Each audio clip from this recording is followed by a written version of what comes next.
I've been hauling freight up and down the West Coast for about 8 years now. Oregon, Washington, Northern California, sometimes all the way down to the Mexican border. I know every rest stop, every way station, and every diner that serves a halfway decent cup of coffee from Seattle to San Diego. But there's one stretch of highway I avoid like the plague now. Highway 26 in Oregon, heading east toward the Cascade Mountains. I don't drive it at night, I don't drive it in the rain, and I never, ever pick up a hitchhiker. But I didn't know that back then. It was a Thursday night in late October. I was hauling a load of electronics from Portland down to Boise. Nothing heavy, just a trailer full of computer parts and circuit boards. Easy money. The kind of run where you set the cruise control, put on a podcast, and just eat up the miles. The weather was terrible. One of those Pacific Northwest storms that blows in off the ocean and just parks itself over the coastal range. Rain coming down in sheets. Wind so strong it was pushing my rig sideways. I was doing about 55 on Highway 26, just east of the coast, crawling through the dark. I just passed through a little town called Tillamook. You know, the cheese place. And I was heading into the mountains. The road was winding, trees on both sides. No street lights, just my headlights cutting through the rain. That's when I saw him. He was standing on the shoulder of the road, right at the edge of a pullout. No umbrella, no raincoat, just a thin denim jacket and jeans. He was soaked to the bone. His hair was plastered to his skull. He looked miserable. And he was holding his thumb out, not even looking at the road.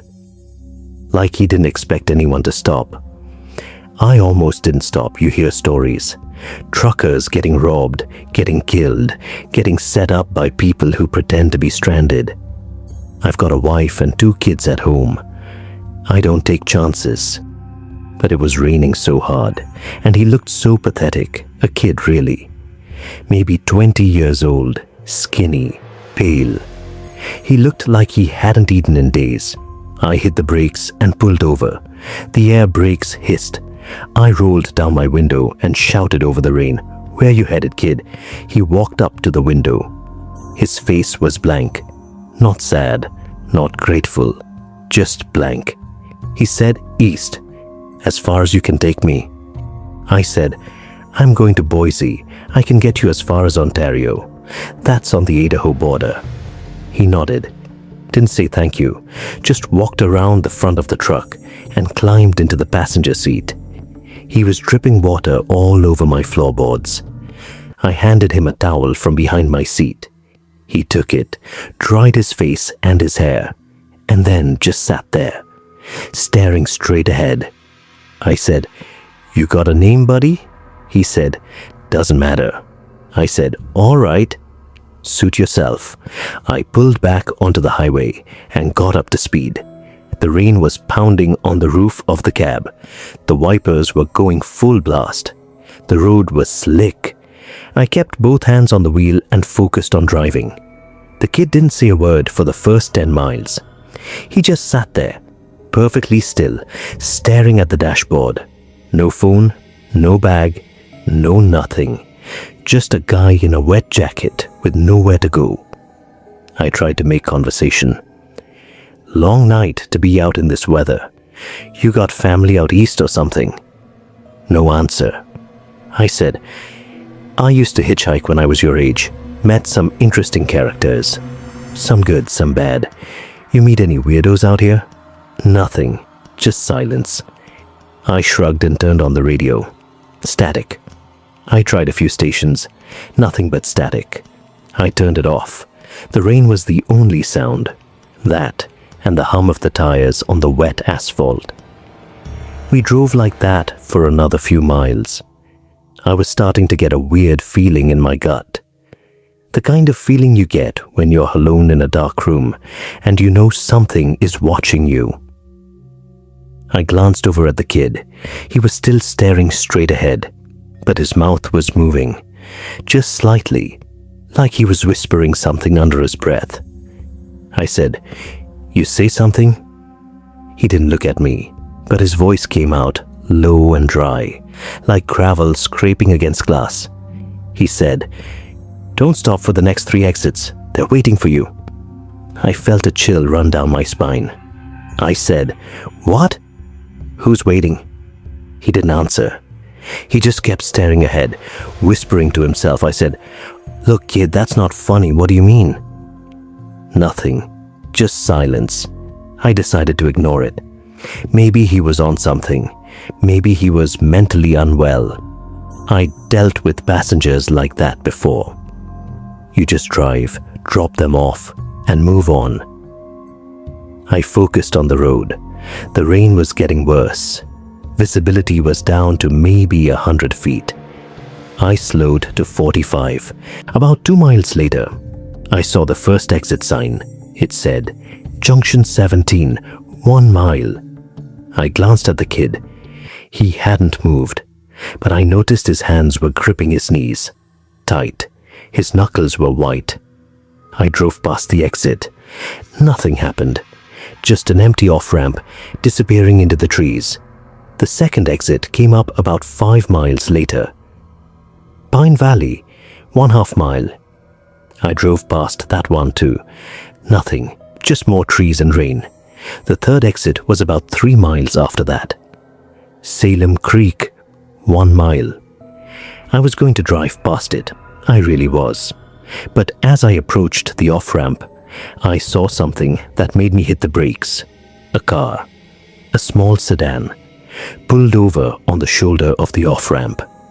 Its hazard lights were flashing, and standing next to it, waving at me, was a family. A man, a woman, and 2 kids. A little boy and a little girl. They were all waving frantically. The woman was holding a phone up like she was trying to get a signal. The man was standing in front of the car with his hands out, pleading. I slowed down. I looked at the kid. He was staring straight ahead, his face blank. I said, "There's a family in trouble. I'm going to see if they need help." He whispered, "Don't." I said, "I can't just leave them. It's pouring rain. They've got kids out there." He turned his head slowly. His eyes met mine, and for the first time, I saw something in them. Fear. Real, genuine fear. He said, "Please don't stop." But I was already pulling over. I couldn't leave a family stranded in the middle of nowhere in that weather. I just couldn't. I put the truck in park and reached for the door handle. The kid grabbed my arm. His grip was cold, ice cold. He said, "They're not what they look like. Look at their faces." I turned back toward the family. They were still waving, still smiling. And then I looked closer. Their faces, all 4 of them. The man, the woman, the little boy, the little girl. They all had the exact same face, the same smile, the same eyes, same nose, same mouth, like someone had taken one face and copy-pasted it onto 4 different bodies. I felt my stomach drop. My heart started pounding. I turned to the kid to ask what the hell was going on, but the passenger seat was empty. The kid was gone, just vanished, like he'd never been there. His towel was on the floor, still wet, but he was gone. The door hadn't opened, the window hadn't rolled down. He just wasn't there. I looked back at the family. They were still waving, but they weren't standing next to the car anymore. They were standing in the middle of the off-ramp, in the middle of the road, blocking my path, and they were walking toward me, slowly, all 4 of them. Same face, same smile, same blank eyes. I slammed my foot on the accelerator. The truck lurched forward. I swerved around the family. The man reached out and slapped the side of the trailer. I heard the thud, but I didn't stop. I drove. I drove like hell. I blew through the stop sign at the bottom of the off-ramp and got back on the highway. I didn't look in the side mirrors. I didn't check the camera. I just drove. For the next hour, I didn't stop. I didn't slow down. I just drove east as fast as I could, weaving through the mountains, taking corners way too fast. The rain eventually stopped. The sky started to lighten. Dawn was coming. By the time I hit the Idaho border, I was shaking. My hands were trembling on the steering wheel. My teeth were chattering. I pulled into a truck stop in Ontario and just sat there for a long time, staring at the empty passenger seat. The towel was still there, still wet. But the kid was gone. No trace of him, no footprints, no mud on the floor mats. Nothing. I called the Oregon State Police. I told them what happened. They checked the exit. No broken down car, no family, no footprints, no tire tracks, nothing. The highway patrol went to the off-ramp. It was empty, just rain and trees. But they found something else. A missing persons report from 3 weeks earlier. A kid matching the hitchhiker's description. He had been reported missing in Portland. He was last seen heading east. He never made it home. They never found him. The state police asked me to describe him. I did. Skinny, pale dark hair, denim jacket, maybe 20 years old. They pulled up a photo. It was him. The same kid, the same face, the same empty eyes. They told me he had been missing for weeks. He had no phone, no credit cards, no money. He was a runaway. No one knew where he went. I asked them if they had any idea what happened to him. They said no. The case was still open. I didn't tell them about the family, about the identical faces, about the way the kid grabbed my arm and warned me not to stop. I knew they wouldn't believe me. I barely believed myself. But here's the thing. I've been driving that route for years. I've never seen that off-ramp again. Not on the map, not on the GPS, not on any road sign. I've tried to find it. I've driven that stretch of Highway 26 a dozen times since then. There's no Salem Creek. There's no Junction 17. There's no Pine Valley. The exits don't match up. I went back to that exact stretch of road. I measured the mile markers. I checked the GPS coordinates. The off-ramp I pulled onto doesn't exist. It's just trees. Dense, dark forest. No road, no shoulder, no pull-out. I don't know what I saw that night. I don't know who that kid was. I don't know if he was a ghost or a guardian angel or something else entirely. But I know one thing. He saved my life. If he hadn't warned me, I would have stopped. I would have gotten out of my truck. I would have walked over to that family. And I would have seen their faces up close, the same face, the same smile, the same empty eyes. And I probably wouldn't be here to tell you this story. Sometimes, late at night, when I'm driving alone on a dark road, I see a figure on the shoulder. Just for a second, a skinny kid in a denim jacket, soaked in rain. And I slow down. I don't stop, but I slow down and I wave. Just in case he needs to warn someone else. I never picked up a hitchhiker again. Not one, not ever. And I tell every new driver I meet the same thing.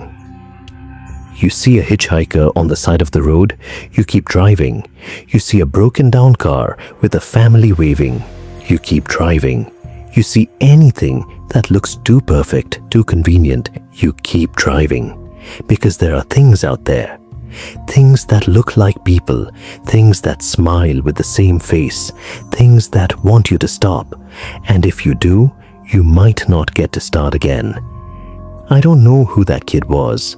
I don't know where he came from or where he went, but I know he saved me, and I hope he's okay. I hope he found whatever he was looking for, but I'll never know. And honestly, I don't want to. I just want to keep driving, keep my eyes on the road, and never, ever stop for the next exit.